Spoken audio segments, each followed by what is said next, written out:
खुलुमबाय आंनि मुङा अनन्तराम सियारि जोङो डाइभार्स पिपल्स अर्गानाइजेशनखौ दानायनि गुबै थांखियानो जाहैबाय जों समाजनि जौगानायनि खामानि मावनो थाखाय आरो जोंफोरबो समाज सिबियारि जोंफोरबो समाजनि खामानि मावनो थाखाय जोंबो मोजां मोनो नाथाय जोंफोर मोनसेबो मोजां प्लेटफर्म मोनाखै जोंफोर मोजां प्लेटफर्म मोनैनि थाखायनो जों गावबा गाव निजा बबियाखै समाजनि जौगानायनि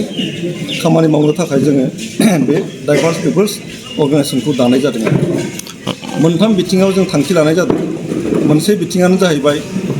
राजखान्थियारि सांग्रांथि लाबोनाय नैथियानो जाहैबाय समाजारि जौगानायनि सायाव खामानि मावनो थाखाय आरो थामथियानो जाहैबाय रांखान्थियारि जौगानायनि सायाव खामानि मावनो थाखाय जोंनि गोबां सुबुंफ्रानो राजखान्थि बेलायावल' गोबां सांग्रांथि नाथाय रांखान्थि समाजखान्थि जौगानायनि सायाव खामानि मावनायनि मोनसेबो प्लेटफर्मखौ जों नुनो मोनाखै बेनिखायनो जों बेखौ दानाय जादों डाइभार्स पिपल्स अर्गानाइजेशन होननानै बुङोब्ला जोङो बर' बायदि सुबुंफोरनि गौथुम गुबुन गुबुन जाथि धोरोम राव भाषा लानानै बे आफादाव बयबो बिबानगिरि जानो हागोन बयबो मेम्बारफोर जानो हागोन बे मोनसे समाजारि रांखान्थियारि आरो सरकारि नङै गौथुम बेहाय गुबुन गुबुन रोखोमनि सुबुंफोर थागोन मेम्बारफोर थागोन जेराव समाज सिबिग्रा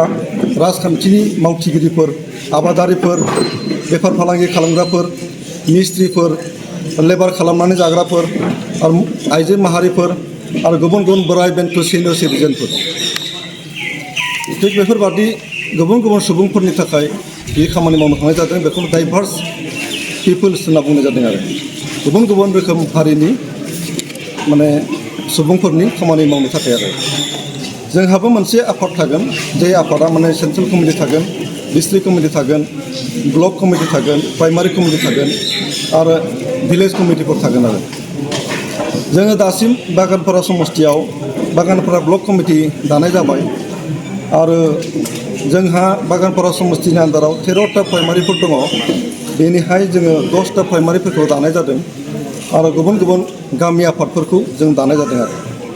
दासिमहालागै जोंहा 2000नि बारा मेम्बारफोर जाबाय जोंनि बे डाइभार्स पिपल्स अर्गानाइजेशननि आफादाव आरो जों मानो दानाय जादों गुसुङै बुंनो लुबैयोब्ला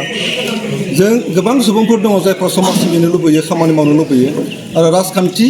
हान्जाफ्राव थांनानै जायगा मोना गोबाङानो राजखान्थि हान्जायाव थांनानै खामानि मावनो सुबिदा मोना आरो जायगा मोना जायफ्रा बेफोरबादि सौग्रावबाय खामानि मावनो लुबैयो नाथाय राजखान्थियाव जायगा मोनैनि थाखायनो गोबां मानसिफ्रा आलाय सिलाय जानानै दङ समाज सिबिनो लुबैग्रा मावनो लुबैग्राफ्रा बिथांमोनखौ लानानै जों ज' मोनसे आफाद दानाय जादों आरो बेनो जोंनि मोनसे DPO गुसुङै डाइभार्स पिपल्स अर्गानाइजेशन आरो बेफोरबादि जाय मानसिफ्रा फर्मफोराव टिकेट मोनाखै जाय मानसिफ्रा राजखान्थिगिरिफोरजों थगायजादों जों जा आलाय सिलाय जादों बिथांमोना जोंनि आफादाव बाहागो लानानै खामानि मावनो सुबिदा मोनगोन आरो मानोना जों मोनसे रेजिस्टार जागोन बे ससाइटिया मोनसे NGOनि महर मोनगोन आरो जोङो गुबुन गुबुन समाजारि आफाद राजखान्थियारि आफादफोरखौ जोङो नायबिजिरनाय जागोन आरो नायबिजिरनानै जाय राजखान्थि हान्जाफ्रा सरकार दागोन बादि बा समाजनि थाखाय मोजां खामानि मावनो हागोन बादि बिथांमोन बादिजों जोङो मदद होलायनो लुबैगोन आरो जाय राजखान्थि हान्जाफ्रा एबा दैदेनगिरिफ्रा जोंनि आफादखौ गनायगोन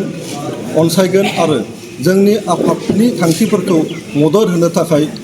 माने बिथांखि लागोन बिथांमोन बादि आफादफोरजों जोङो राजखान्थि हान्जाखौ जोङो मदद होनानै देरहाहोनो सानगोन आरो जाहाथे मोजां समाजाव मोजां दैदेनगिरिफ्रा देरहानो हायो मोजां राजखान्थिगिरिफ्रा देरहानो हायो जों बेखौ नोजोर होगोन आरो थिग बेबादिनो बे मोनसे जोंनि समाजारि आफाद बे समाजारि आफादनि गेजेरजों जोङो जेसेबां हायो जौगानायनि खामानि मावनो नाजागोन आरो जोङो बेखौ रेजिस्टार खालामनो थाखाय एप्लाइ खालामनाय जाबाय जों बाराखौ बुंला जाय राजखान्थि हान्जाया जोंखौ अनसायनो नाजागोन जोंनि दाबिफोरखौ फुरा खालामनो नाजागोन बिथांमोनखौनो जों सापर्ट खालामनानै इलेक्सननि सिगां जों बेखौ थिरांथा खालामनाय जादों आरो दिनैसिम जों रावजोंबो गैया जोङो माने हारसिंनो जों इन्डिपेन्डेन्ट आफाद जों रावजोंबो जों सोमोन्दो गैया जों निजा रायजो राजानि जानानै साधारन मानसि जानानै जों दिनै बे बिथांखिखौ लानाय जादों बेखिनियानो खुलुमबाय।